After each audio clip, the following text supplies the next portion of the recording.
having selective mutism.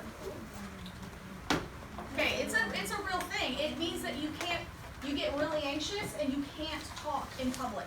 And that means like even at your table and stuff. So this is about a little girl who has that, and she can't talk, even though she really wants to. And her mom and her are not really good friends, like they're not close, and her mom, she feels really disconnected. Her dad is gone, and she doesn't know what happened to him. And so she has been homeschooled her whole life, and she's just started real school, and she's really struggling, and she's still trying to figure out like what happened with her parents. So this is all about her learning how to talk, basically. So imagine that she's 13. Imagine being 13 and not able to talk at school. Yeah? Did she get bullied? I'm not going to tell you.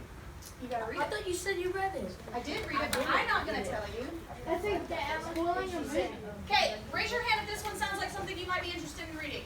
Okay, then I want to see you writing it on your blue sheet or your next list. Okay, so let's put on there after 0, and I'll write the author nice and big. And Chilling. I'll say it's a... Okay, this book I'm so excited about. Well, it is, but it's a nonfiction picture book. Okay? This is going to be one of our books that's going to go on the, I call it quick reads, and a showcase shelf. Meaning, if you come to school and you forgot your book at home, or you just don't really feel like reading your normal book, this would be a great 10-minute read. Because you can open it up and start it from anywhere. Okay, so this is all about people in history who have been refugees that have had to take boats to escape their country. So it's really, really, really cool. Like this one is about an 11-year-old girl from Afghanistan in 2000 and how she and her family had to escape Afghanistan. So it kind of goes through and it tells their story. Wait, they took a boat all through that map? Yes. Yeah, it's pretty crazy. Look at See, that. So they started. No island. Yeah, they did that all the way to get all the way to Why Australia. did they have that much water? You gotta read about it. Why did they I take did that? that. Why did they? Oh, well, I think that is the loop is a drawing. Oh. Is this So a true story?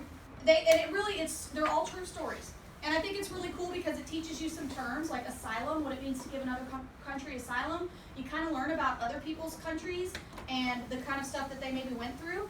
Some of them are modern, and some of them are from like Vietnam, World War II. But it's really neat because you can learn a lot by just a few pages. So does that sound like something you might want to read? Raise your hand if it is. Okay, I should see it. You're writing down Stormy Seas on your next list. This author would be, I'll write it down, Stormy Seas. Yes? Watermelon. I can talk about the watermelon one. I like watermelon. I don't like watermelon. Okay, the author of Stormy Seas is called Leatherdale. And it's going to be nonfiction. Informational is the genre. Okay, where the watermelons grow. Okay, this is the one about a little girl who she lives in, she's like 12 or 13. She lives in this very, very, very small town. And her dad is a farmer, and so is her mom. But her mom gets really, really, really sick. To the point that, like, it's a reoccurring thing. It happens a lot. And she can't get out of bed. She can't really function. And so it's just this little girl and her dad trying to make their farm work.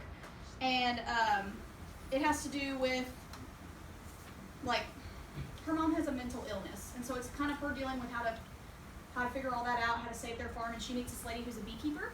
And kind of it goes from there. So this one's supposed to be really good. I'll be honest, it's on my next list. I definitely want to read it soon, but I haven't read it yet. Yes? Do you like history books? I love history. Have you read Yellow Fever? Yes, I have. Oh, It's a good one. Yeah, I got lots like that. We have tons of that stuff in informational in our libraries. Okay, so does anybody want to put this on their next list? I like it. The library. Okay, this will be the last one for today. Okay, this is called Now If I Save You First. It's by Allie Carter. It's a Lone Star. And Miss Hurst, how many of y'all have Miss Hurst? Oh, no? Nobody has art? I have art, it's just Not yet. Okay, Miss Hurst, how many of you have Miss Noonan? Okay, they both have read this one over the summer because, you know, other teachers read too, not just reading teachers. And they both said it was awesome. This is a kick-butt story. This is a girl, and she is like a secret agent, and she has to save the president's son. And it's not at all like it's hard to explain. You just have to read it, but it goes really, really fast, and there's lots of adventure. Is it And sad? no, Okay. it's not sad, and it's more Like, but it makes you really, really like, Into it. yes, and you're also, it makes you proud to be a kid. You're like, kids can do stuff. We can really kick butt. It's realistic, even though she's a kid spy. Oh, There's whoa. how many pages did they say? What is it called? That is by saying $2.93. no. What is it like? Now you're called. No, it's fiction. What is the author? Allie Carter is the author. Okay, what I do with new books. If you are itching and dying to read one from the classroom, then we will have a drawing. So tomorrow, I'll put up little plastic baggies underneath the books. You write your name on any of the books you want to read and put them in the baggies. And then I do a drawing for who gets to read it first.